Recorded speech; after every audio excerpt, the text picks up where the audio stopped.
അസ്സലാമു അലൈക്കും വറഹ്മത്തുള്ളാഹി വബറകാത്തു. പ്രിയമുള്ളവരെ, നാം ഇന്ത്യക്കാരാണ്. തെരഞ്ഞെടുപ്പുകളിലെ സമ്മതിദാന അവകാശം നമ്മുടെ മൗലിക അവകാശവും അധികാരവുമാണ്. അതുകൊണ്ട് തന്നെ നാം ഓരോരുത്തരും നമ്മുടെ വോട്ടുകൾ കൃത്യമായി നിർവഹിക്കണം. നമ്മുടെ നേതൃത്വങ്ങളായ സമസ്തയുടെ പ്രസിഡന്റ് സയ്യിദ് ജിഫ്രി മുത്തുക്കോയ തങ്ങളും സുൽത്താനുൽ ഉലമ കാന്തപുരം ഉസ്താദും ദക്ഷിണ കേരളയുടെ പണ്ഡിതന്മാരും അടക്കമുള്ള മുഴുവൻ പണ്ഡിതന്മാരും നമ്മോട് പ്രഖ്യാപിച്ചിട്ടുള്ളതും അതുതന്നെയാണ്. വെള്ളിയാഴ്ച ആയതുകൊണ്ട് ഇലക്ഷനിൽ നിന്നും വോട്ടെടുപ്പിൽ നിന്നും ആരും പിന്നോട്ടു പോകാൻ പാടില്ല.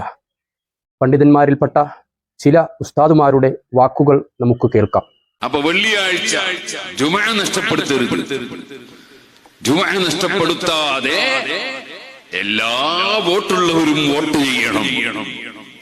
നമ്മൾ ഇന്ത്യക്കാരാണ്. ഇന്ത്യ രാജ്യത്തിന്റെ അവകാശം വിനിയോഗിക്കണം. അതേസമയം ഒരൊറ്റ വ്യക്തി ജുമുഅ നഷ്ടപ്പെടുത്താതെ തന്നെ അത് ചെയ്യണം.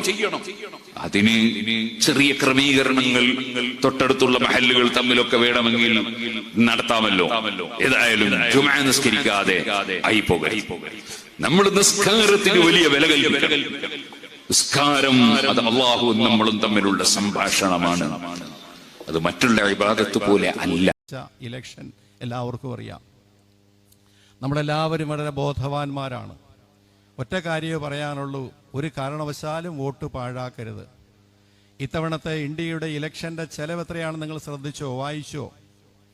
ഈ തവണ ഇന്ത്യയിൽ നടക്കുന്ന ഇലക്ഷന്റെ ചിലവ് ഏകദേശം 1,00,000 കോടി രൂപയാണ്. 1 കോടിയല്ല, 1,00,000 കോടി രൂപയാണ് നമ്മുടെ ഇലക്ഷന്റെ മൊത്തം ചെലവ്. നമ്മുടെ വോട്ടിന് എത്ര വിലയുണ്ടെന്ന് മനസ്സിലാക്കണം. അതിനേക്കാൾ ഉപരി നമ്മുടെ നാടിൻ്റെ അവസ്ഥ മനസ്സിലാക്കണം. ദൂരദർശൻ്റെ വരെ ലോഗോ കാവിയാക്കി മാറ്റി ഈ ഇലക്ഷൻ സമയത്ത്. ആരും ചോദിക്കാനില്ല, ആരും പറയാനില്ല. ഇന്ത്യ ഒരു ദൂരദർശൻ്റെ ലോഗോ പോലും ഇത്രയും കാലം ആരും ധൈര്യപ്പെടാതിരുന്ന് കാവി നിറമാക്കി മാറ്റിക്കൊണ്ട് വരാൻ പോകുന്ന സൂചനകൾ തന്നുകൊണ്ടിരിക്കുന്നു. അതുകൊണ്ട് നമ്മുടെ വോട്ടവകാശം കൃത്യമായി വിനിയോഗിക്കണം. എനിക്ക് തോന്നുന്നു ഒരുപക്ഷെ ഈ വെള്ളിയാഴ്ച ഇലക്ഷൻ കൊണ്ട് വെച്ചത് തന്നെ ഒരു രഹസ്യ അജണ്ടയാണെന്ന് എനിക്ക് തോന്നിപ്പോകുന്നു. കാരണം മുസ്ലിമീങ്ങൾ ജുമാ നഷ്ടപ്പെടുത്തില്ല എന്നവർക്കറിയാം. 10 വോട്ട് കുറയുകയാണെങ്കിൽ പോട്ടെ, കാക്കാടെ 10 വോട്ട് നഷ്ടപ്പെടുകയാണെങ്കിൽ നഷ്ടപ്പെടട്ടെ എന്ന് വിചാരിച്ചോ എന്ന് എനിക്കറിയില്ല. ഞാൻ പറയുകയാണ്. എന്തുകൊണ്ട് വെള്ളിയാഴ്ച ആയിക്കോട്ടെ, നമ്മൾ നേരിടണം. ഒരൊറ്റ വോട്ട് പാഴാക്കരുത്. ജുമാ നമസ്കാരം നമ്മുടെ പള്ളിയിൽ പതിവ് പോലെ നടക്കും. പക്ഷെ ഒട്ടും വൈകിക്കില്ല. 5 മിനിറ്റ് നേരത്തെ ആയിരിക്കും. അതുകൊണ്ട് എല്ലാവരും നേരത്തെ ജുമായിക്ക് എത്തുക. പെട്ടെന്ന് തന്നെ അവസാനിപ്പിക്കും. നേരത്തെ ജുമായിക്ക് മുമ്പായിട്ടോ ജുമായിക്ക് ശേഷമോ വോട്ടവകാശം വിനിയോഗിക്കണം. വോട്ട് ചെയ്യാതിരിക്കരുത്.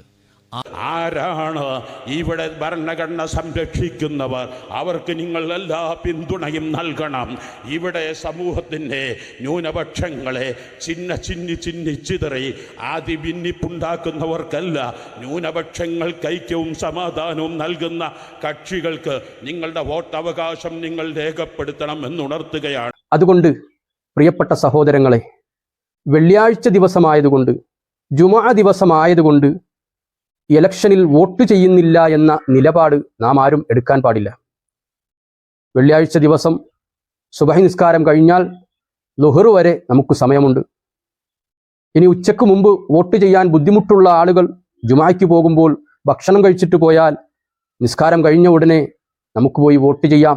വൈകുന്നേരം വരെ സമയമുണ്ട്. അതുകൊണ്ട് നമ്മുടെ സമ്മതിദാന അവകാശം നാം നിർവഹിക്കണം. കേരളത്തെ സംബന്ധിച്ചിടത്തോളം ഇവിടെ ന്യൂനപക്ഷങ്ങളായ മുസ്ലിംകളുടെ വോട്ടുകൾ ഇവിടെയുള്ള സ്ഥാനാർത്ഥികളുടെ ജയപരാജയങ്ങളിൽ നിർണായകമാണ് എന്ന കാര്യം നാം മറന്നുപോകരുത്. അതുകൊണ്ട് നാം നമ്മുടെ സമ്മതിദാന അവകാശം ബുദ്ധിപൂർവവും അതുപോലെ തന്നെ നമ്മുടെ വോട്ടുകൾ ഛിന്ന ഭിന്നമാകാതെ ഐക്യത്തോടെയും നാം വോട്ട് രേഖപ്പെടുത്തുകയും വരും കാലങ്ങളിൽ ഈ രാജ്യത്തെ ജനങ്ങൾക്ക് സൗഹാർദ്ദത്തിലും സമാധാനത്തിലും ജീവിക്കാൻ കഴിയുന്ന രൂപത്തിലുള്ള നല്ലൊരു ഭരണകൂടത്തെ തിരഞ്ഞെടുക്കുന്നതിന് വേണ്ടി നമ്മുടെ സമ്മതിദാന അവകാശം നാം രേഖപ്പെടുത്തണം. അല്ലാഹു സുബ്ഹാനഹു വ തആല ഈ രാജ്യത്ത് സമാധാന അന്തരീക്ഷം നിലനിർത്തുന്ന, സൗഹാർദ്ദ അന്തരീക്ഷം നിലനിർത്തുന്ന, ഈ രാജ്യത്തെ ജനങ്ങൾക്ക് നന്മകൾ ചെയ്യുന്ന നല്ലൊരു ഭരണകൂടത്തെ നമുക്ക് നൽകി അനുഗ്രഹിക്കുമാറാകട്ടെ.